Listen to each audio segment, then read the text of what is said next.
My dad said I was diagnosed with a brain tumor in September last year. It was a very wild night after a night in the ER. And I found out the day after. I was like, oh, and by the way, you have a brain tumor. I was, oh, okay. And I went from being a 29-year-old father of 3, husband to a beautiful wife, to a brain tumor patient immediately. It was a very devastating thing, very scary thing, but full of hope because of my faith, because of the support that I knew I had with my friends, my family, my church, everybody that I had with me. 10 days after I was diagnosed, I had surgery. I remember going in, laying on the operating table, looking up at the lights as I slowly drifted away for a 4.5-hour surgery. I woke up later that evening. The doctor came in, waking me up. He was actually very strangely abrupt. He just walked in, Dan, how you doing? He kind of shook me awake, and my brother was in the room, and just like, why would you shake a brain cancer? Like somebody who just had their head cut open. And he woke me up and says, how you doing? Do you know where you are? Do you know what day it is? Do you know why you're here? And, everything checked out okay. And he says, okay, guess what? I did a great job. Everything's out. I was like, oh, cool. That's it? That's all I do? And then 3 days later, I went home. I slept in my own bed. Had a couple weeks of recovery. I went back to work a few months later. Been working full-time, actually, since Halloween now. And I'm doing great. It's a little bit rough getting adjusted to it. And then they said, by the way, there's a study that came out just a few years ago that says that for your type of brain tumor, for your age, that's this big in your head, we have a treatment plan for your age, for a male who's had it for this long and is in this kind of condition, that's like really, really effective. I was like, okay, that's good news, but what's the catch? So, well, it's radiation and chemotherapy. For how long? Until it's done. Okay, so I started radiation, went for 6 weeks, along with what I thought was a terrible dose, but was actually turned out to be a very slow dosage of chemotherapy, with another 6 months of a very high dosage of chemotherapy after that. Thankfully, I survived all of that, and actually, not even 3 weeks now have passed since I have been done with chemotherapy, and in April I found out I am now cancer-free, and free of tumor as well.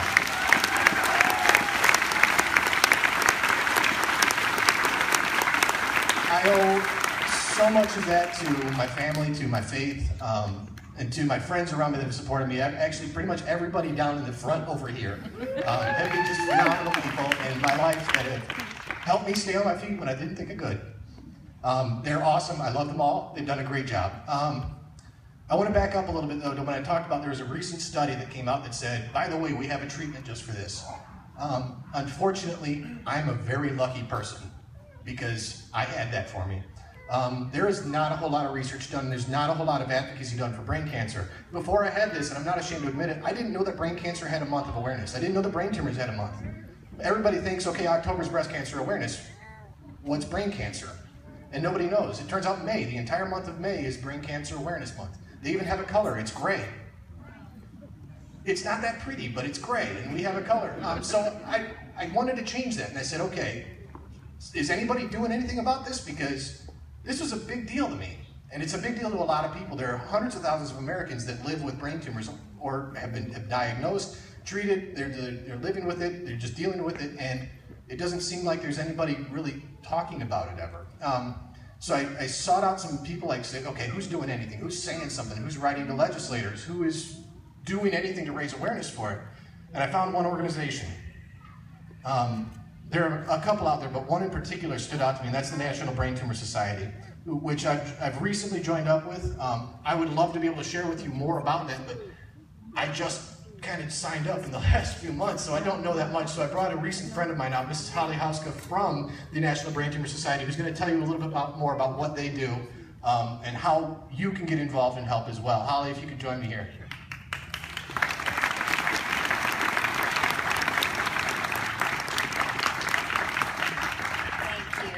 And thank you all for letting me take a few minutes in this incredible evening of wonderful music to share with you a little bit about what we at the National Brain Tumor Society are doing. For people like Dan, people like myself, I'm a brain tumor survivor of 4 years, and 700,000 Americans living with primary brain tumors, which does not include the 170,000 who are diagnosed every year with metastatic tumors to the brain. It's a huge issue, and I think Dan touched upon so many important points. I was in the same boat. Didn't pay a whole lot of attention to it until I got a call from my doctor one day in the middle of a Monday afternoon telling me I had a large lesion on my brain, and she had made an appointment with a neurosurgeon for me that afternoon. Your whole life changes. We are some of the lucky ones. We are a few of the lucky ones. 5-year survival rates for brain tumors are 34%. That means 2 out of every 3 patients diagnosed die within 5 years. And for the most common and most aggressive type, glioblastoma multiforme, 4.7% survival. 4%. Most are dead within 9 to 15 months. This is why you don't hear so much about it. We're all dead. That's pretty sobering. But there's good news too. Organizations like ours and other cancer organizations and advocacy organizations are working diligently with the help of people like yourselves to support the brain tumor community, the broader cancer community. And what we at the NBTS do is fund medical research. Like all charitable service organizations, we raise money. It's a hugely important part of what we do. We raise money for specific targeted medical research that targets brain tumor research and treatment modalities and drug development coming down the line. We also advocate heavily on Capitol Hill for federal legislation and public policy that affect cancer patients and the brain tumor community. We've got a lot of successes, and one of the things I really want to share with you all tonight, before my diagnosis, I was pretty uninformed and also somewhat jaded. It seems sometimes like we hear so much in media about partisan politics and this and that and arguing and lobbying and what does one person's voice really mean in our country anymore, and what effect can one person have? Well, I want to point out that large black frame over there, which Dan referenced.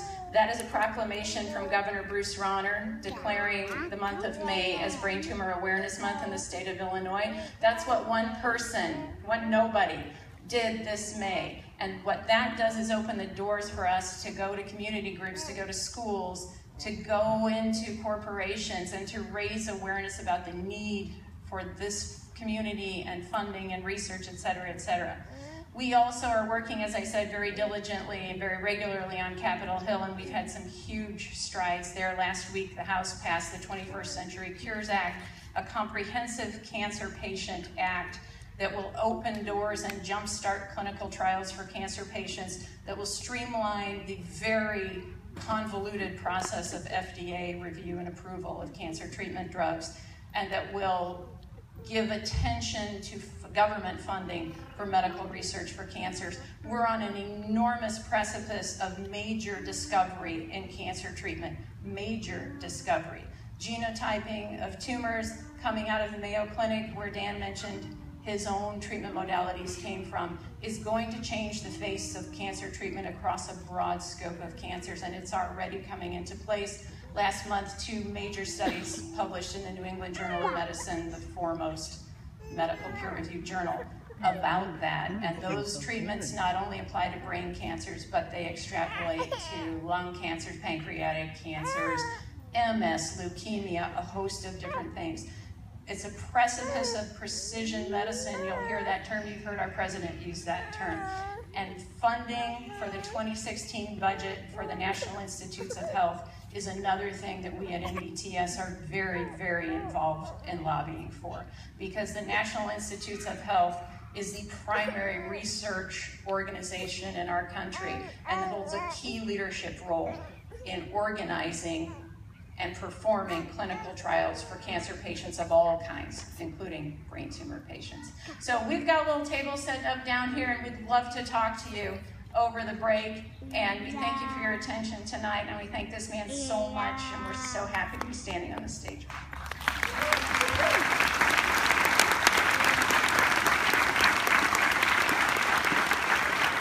Thank you all so much. Just to quickly recap for you, head up to the top of the hill, get some refreshments, get some beer, drop some donations off, probably in that order would be best. Come back down to the table here, say hi to Judy for the Rockford Wind Ensemble. Holly and myself will be over by the National Brain Tumor Society table as well. If you have any questions, if you want to find out how you can get involved, please come down, ask us. We're more than willing to share whatever we can with you as well. I'm going to stop interrupting the music now and let everybody get back to enjoying the rest of the concert.